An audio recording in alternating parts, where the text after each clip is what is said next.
નમસ્કાર વિદ્યાર્થી મિત્રો, મારી યુટ્યુબ ચેનલ સંજય પટેલમાં આપ સૌનું હાર્દિક સ્વાગત છે.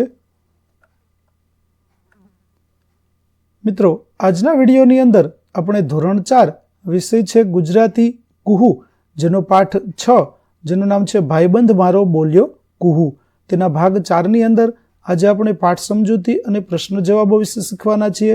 વિદ્યાર્થી મિત્રો, જો તમે મારી ચેનલમાં નવા હોય તો મારી ચેનલને જરૂરથી સબસ્ક્રાઈબ કરો. વિડીયો સારો લાગે તો લાઇક કરો, શેર કરો અને બેલ નોટિફિકેશન ઓન કરો, જેથી મારા આગળના નવા વિડીયો પણ આપને મળતા રહે. તેમજ વિદ્યાર્થી મિત્રો, આ પાઠની PDF જોવા માટે પ્લે સ્ટોરમાંથી અમારી એપ્લિકેશન વિશ્વગુરુ STD 1-12 ગુજરાતી ડાઉનલોડ કરો. જેમાં આપ શરૂ કરશો તો આ પ્રકારે જોવા મળશે, જેમાં બધા ધોરણની અંદર તમને ધોરણ બતાવશે, ધોરણ પસંદ કરશો એટલે વિષય બતાવશે, વિષય પસંદ કરશો એટલે પાઠ બતાવશે. જેમાં વિડીયો ઉપર ક્લિક કરશો તો વિડીયો જોવા મળશે અને PDF ઉપર ક્લિક કરશો તો તમને PDF જોવા મળશે. તો આશા રાખો અમારી એપ્લિકેશન આપ સૌને ગમશે. જરૂર ડાઉનલોડ કરજો, જે એકદમ ફ્રી છે. કોઈ પણ પ્રકારના ચાર્જ વગર તમે વિડીયો અને PDF જોઈ શકશો. તો ચાલો મિત્રો, હવે શરૂ કરીએ પાઠ 6 ભાગ 4. વાતચીત. તમને કેવા તોફાન ન ગમે? તો કોઈને નુકસાન થાય, કોઈની તેની લાગણી દુભાય એવું તોફાન મને ન ગમે. તમે કોઈ તોફાની બાળકને ઓળખો છો? તે કેવા કેવા તોફાનો કરે છે? તો હા, હું એક તોફાની બાળકને ઓળખું છું. તે બિલાડીને પકડીને પાણીના ટબમાં બોળે છે. તે કૂતરાની પૂંછડીએ ફટાકડાની લૂમ બાંધી ફટાકડા ફોડે છે. ત્યાર પછી તમને કયા જાનવર કે જંતુની બીક લાગે છે અને કેમ? તો મને કૂતરાની બીક લાગે છે, કારણ કે તે ભસે છે અને મારી પાછળ પડે છે. મને વંદાની બીક લાગે છે, કેમ કે મને તેની ચીતરી ચડે છે. બીક લાગે ત્યારે શરીરમાં શું થાય? મજા આવે ત્યારે શું થાય? તો બીક લાગે ત્યારે શરીરમાં ધ્રુજારી થાય, કોઈ વાર શ્વાસ ચડે કે તાવ પણ આવી જાય. મજા આવે ત્યારે શરીર પ્રફુલ્લિત થાય. ત્યાર પછી કયા પક્ષીને શિકારી પક્ષી કહેવાય અને કેમ?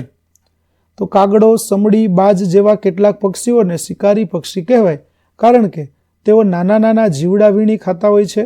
કાગડો, સમડી, બાજ જેવા પક્ષીઓ તો ઉંદર જેવા પ્રાણીઓનો પણ શિકાર કરે છે.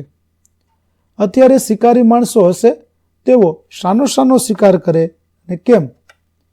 તો શિકાર પર પ્રતિબંધ છે, છતાં શિકારી માણસો ગેરકાયદેસર શિકાર કરે છે. તે ચામડું અને નખ મેળવવા માટે વાઘ, સિંહ, હરણ જેવા પ્રાણીઓનો શિકાર કરે છે. ત્યાર પછી તમને શું લાગે છે, શિકાર કરવો જોઈએ? તો ના, મને લાગે છે કે શિકાર ન કરવો જોઈએ. પછી ગોદામમાં જાનવરની બોર્ડ જેવી ગંધ કેમ આવતી હશે? તો ગોદામમાં હવા ઉજાસ નહોતો. ગોદામની જમીન પંખીઓના પીછા અને હગારથી તેમજ માળામાંથી પડેલા તણખલા અને ફૂટેલા ઈંડાના કોચલાથી છવાયેલી હતી. આથી ગોદામમાં જાનવરની બોર્ડ જેવી ગંધ આવતી હશે. ત્યાર પછી સમડી ખોરાક માટે હવે શું કરશે? તો સમડી ખોરાક માટે હવે બીજે જશે. ચાલો, આંખો બંધ રાખી આ પાન પછી બીજા 15 પાન ગણો. કયો પાન નંબર આવ્યો હવે તપાસો. આપેલું વાક્ય સાચું હોય તો જીભ કાઢો. બતાવ્યા પ્રમાણે ખોટું વાક્ય સુધારો. જેમાં પેલું, બોધરાજ શાળાનો સૌથી તોફાની વિદ્યાર્થી ગણાતો. એવી રીતે પતંગિયા જોતા જ બોધરાજ આપણને કમકમા આવી જાય એવું કરતો. ત્રીજું, શાળાએથી છૂટીને બોધરાજ ઘરે જતો, તે આસપાસ ફરતો રહેતો. ત્યાર પછી બોધરાજ ભીષ્મના નવા ઘરે અવારનવાર જતો. પાંચમું, પોતાનું નિશાન ખાલી જાય તો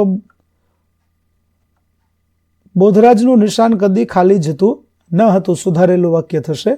ત્યાર પછી ગોદામમાં સમડીનો માળો હતો, તો તે વાક્ય પણ ખોટું છે. ત્યાં કાબરનો માળો હતો. સાતમું, બોધરાજે કાબરના માળાને ગેરેજમાં ગોઠવ્યો. ખરું છે. આઠમું, બોધરાજ અને ભીષ્મે કાબરના બચ્ચાને ટીપે ટીપે પાણી પીવડાવ્યું. ત્યાર પછી શબ્દનો અર્થ સમજો. તે શબ્દ ઉપયોગ કરી નવું વાક્ય બનાવો. જેમ કે અપવાદ, તો મારાથી તીખું ખવાતું નથી, પાણીપુરી તેમાં અપવાદ. એવી રીતે નવું વાક્ય છે, સોસાયટીના બધા ગેટ દરરોજ રાત્રે બંધ રહે, રવિવારે અપવાદ. ત્યાર પછી ગોદામ, તો સૌમ્યાના કંપાસમાં ઘણી પેન્સિલ જોઈને બહેન બોલ્યા, કંપાસ છે કે પેન્સિલનું ગોદામ? તો નવું વાક્ય જોઈએ. તો ગોદામમાં ભરેલું અનાજ વરસાદનું પાણી ભરાતા સડી ગયું. ત્યાર પછી બઢતી, તો મારા કાકાને બઢતી મળી, હવે તેમનો પગાર પણ વધશે. તો નવું વાક્ય આવશે, મહેશભાઈને રેલવેમાં બઢતી મળતા હવે તેમણે અસમ જવું પડશે. ત્યાર પછી મોકળું મેદાન, તો વાક્ય છે નદીમાં પાણી ઓછું હતું એટલે બધાએ નહાવા મોકળું મેદાન મળી ગયું. તો વર્ગમાં શિક્ષક ન હતા, વિદ્યાર્થીઓને વાતો કરવાનું મોકળું મેદાન મળી ગયું. ત્યાર પછી ગર્વ, તો સાહેબે ધરાના ચિત્રને વખાણ્યું, તેને ગર્વ ચડી ગયો છે, હવે તે કોઈ સાથે રમતી નથી. નવું વાક્ય, જે ગર્વ કરે છે તે અંતે હારે છે. ત્યાર પછી જોડીમાં કામ કરો. આપેલા વાક્યો જેવા અર્થવાળા વાક્યો વાર્તામાંથી શોધો. તે વાક્યના પહેલા 2 અને છેલ્લા 2 શબ્દ કૌંસમાં લખો. પહેલું, ગોફણ વાગતા પક્ષીઓ ચીસાચીસ કરી મૂકતા, કોઈ ઘવાયેલા પક્ષીની પાંખ કે પીછા હવામાં ઉડતા, પક્ષીઓની કિકિયારીઓથી વાતાવરણ દુઃખભર્યું અશાંત બની જતું. તો આ વાક્ય જે પાઠમાં જ્યાં આવે છે તેના પહેલા 2 શબ્દો છે પતંગિયા અને આવી જાય. આ તેના 2 વાક્યો છે, પહેલા અને છેલ્લા વાક્યો. બીજું, ગોદામમાં ગુફા જેવું અંધારું તો હતું જ, સમડીએ વેરેલા માંસ પીછાને કારણે ત્યાં ખરાબ ગંધ પણ આવતી હતી. તો તે જે ફકરામાં છે તે ફકરાના પહેલા છેલ્લા શબ્દો ગોદામની જમીન અને છવાયેલી હતી. ત્યાર પછી ત્રીજું, ગોફણના અવાજથી ડરીને કાબરના બચ્ચા ચૂપચાપ માળામાં ભરાઈ ગયા. તો તેનું પ્રથમ શબ્દ 2 આવશે પંખીઓનું ચી ચી અને એવું લાગ્યું, એ છેલ્લા શબ્દો આવશે.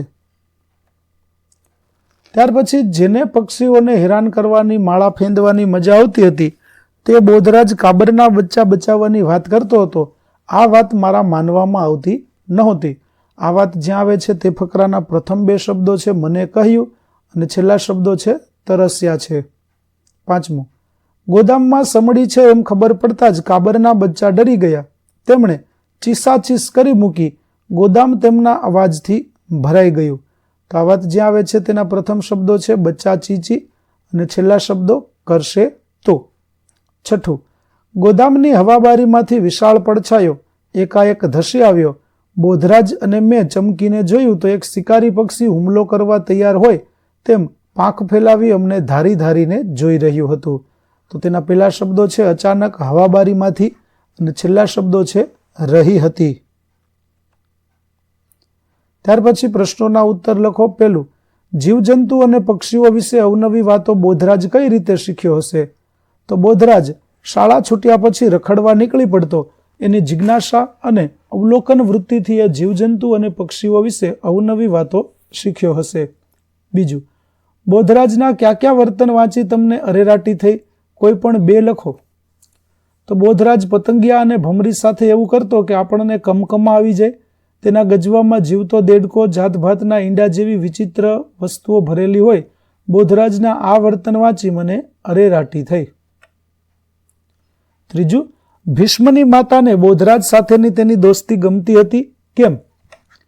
તો ના, ભીષ્મની માતાને તેની બોધરાજ સાથેની દોસ્તી ગમતી નહોતી, કારણ કે બોધરાજને પક્ષીઓના માળા પીખવાનો ભારે શોખ હતો.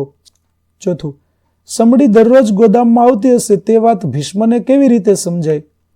તો સમડી આવી, બચ્ચા ચી ચી કરતા પાંખો ફફડાવા લાગ્યા. સમડી હવાબારી પરથી ઉડીને થાંભલા પર જઈ બેઠી. તેણે પાંખો સંકેલી લીધી, આંખો ખોલી અને આજુબાજુ જોવા લાગી. આથી ભીષ્મને સમજાયું કે સમડી દરરોજ ગોદામમાં આવતી હશે અને પક્ષીઓના માળા ચૂંથતી હશે. ગોદામની જમીન પર તેથી જ કપાયેલી પાંખો, સરકડી અને પંખીઓના માંસના ટુકડા વેરાયેલા રહેતા હતા. પાંચમું, બોધરાજે કાબરના બચ્ચા કઈ રીતે બચાવ્યા? તો બોધરાજે ટેબલ ખસેડીને માળા નીચે મૂક્યું. બાજુમાં પડેલી એક તૂટેલી ખુરશી ઉંચકીને ટેબલ પર મૂકી. ખુરશી પર ચડીને માળો હાથમાં લઈને હળવેકથી નીચે ઉતરી ગયો. આ માળો ગેરેજના મોભ પર ગોઠવી દીધો કે જ્યાં સમડી આવી શકે તેમ નહોતી. આ રીતે બોધરાજે કાબરના બચ્ચા બચાવ્યા. તમને શું લાગે છે? વર્ગને જણાવો અને લખો. પહેલું, સમડીના આવ્યા પછી બોધરાજના વર્તનમાં શું ફેરફાર થયો અને કેમ? તો સમડી આવતા માળામાં રહેલા કાબરના બચ્ચા કિકિયારીઓ કરવા લાગ્યા. બોધરાજને થયું કે સમડી બચ્ચાને ખાઈ જશે. ગોફણ વડે માળા તરફ પથ્થર ફેંકનાર બોધરાજને કિકિયારીઓ સાંભળી કંપારી છૂટી અને દયા આવી. તેણે ગોફણ અને થોડા પથ્થર ભીષ્મને આપી દીધા અને પોતે કાબરનો માળો બચાવવાના કામમાં લાગી ગયો. બીજું, જીવજંતુ પશુ પક્ષી જોઈ બોધરાજ હવે શું કરતો હશે? તો જીવજંતુ પશુ પક્ષી જોઈ બોધરાજ હવે તેમને હેરાન નહીં કરતો હોય, તેમને મારવાનો વિચાર નહીં કરતો હોય, પરંતુ તેમનું રક્ષણ કરવાનો વિચાર કરતો હશે.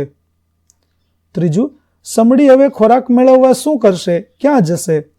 તો સમડી હવે ખોરાક મેળવવા બીજા માળા શોધશે. જ્યાં શિકાર મળી શકે તેમ હશે ત્યાં જશે. ત્યાર પછી ચોથું, આ વાત કાબરના બચ્ચા કહે તો કેવી રીતે કહે? તો અમારા મમ્મી પપ્પા ભૂલા પડી ગયેલા. એક ગોદામમાં તેમણે માળો બનાવેલો. અમારો જન્મ ત્યાં થયો હતો. એક દિવસ તેઓ ચણ શોધવા ગયા ત્યારે ભીષ્મ સાથે બોધરાજ આવ્યો. બોધરાજે ગોફણ ઊંચી કરી પથ્થર છોડ્યો. એમાંથી છૂટેલો પથ્થર પતરાના છાપરા સાથે અફળાઈને જોરથી નીચે પડ્યો. અમે ગભરાઈને શાંત થઈ ગયા. તેણે બીજો અને ત્રીજો પથ્થર છોડ્યો, પણ અમારો માળો નીચે પડ્યો નહીં. એવામાં સમડી આવી. તે પાંખો પસારીને અમને ભયંકર રીતે તાકી રહી હતી. અમે ભયભીત થઈ ચીંચી કરતા પાંખો ફફડાવા લાગ્યા.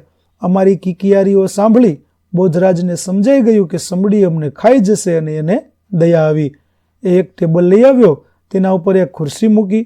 ખુરશી પર ચડીને તેણે અમારો માળો હળવેકથી નીચે ઉતારી લીધો. પછી ભીષ્મ અને બોધરાજ માળો લઈ ગેરેજમાં ગયા. ત્યાં બોધરાજે પેટી પર ચડીને માળો દિવાલોને ટેકવેલા મોભ પર ગોઠવી દીધો. આ જગ્યા સલામત હતી. અહીં સમડી આવી શકે તેમ નહોતી. હવે અમે શાંત થયા હતા. પેટી પર ચઢીને બોધરાજે માળામાં ડોક્યું કર્યું. અમને થયું કે બોધરાજ અમને ઉપાડીને લઈ જશે, પણ એણે એમ ન કર્યું. એણે ભીષ્મ પાસે થોડું પાણી મંગાવ્યું. બોધરાજે અમને ટીપે ટીપે પાણી પીવડાવ્યું. બીજે દિવસે બોધરાજ આવ્યો ત્યારે એની પાસે નહોતી ગોફણ કે નહોતા પથ્થર. એ દાણાની થેલી ભરી લાવ્યો હતો. નિર્દય બોધરાજ હવે કેવો દયાળુ થઈ ગયો છે. આવી રીતે કાબરના બચ્ચાઓ છે તે આખી વાર્તા કહી શકે. વિદ્યાર્થી મિત્રો, અહીં આપણો ધોરણ 4 પાઠ 6 છે તેનો ભાગ પૂરો થાય છે. આગળના ભાગનો વિડીયો છે તે મેળવવા માટે મારી ચેનલને જરૂરથી સબસ્ક્રાઈબ કરશો. નવા વિડીયો મેળવવા માટે તેમજ PDF જોવા માટે પ્લે સ્ટોરમાંથી અમારી એપ્લિકેશન ડાઉનલોડ કરો. ફરી મળીશું આપણે નવા વિડીયો સાથે. ત્યાં સુધી આવજો.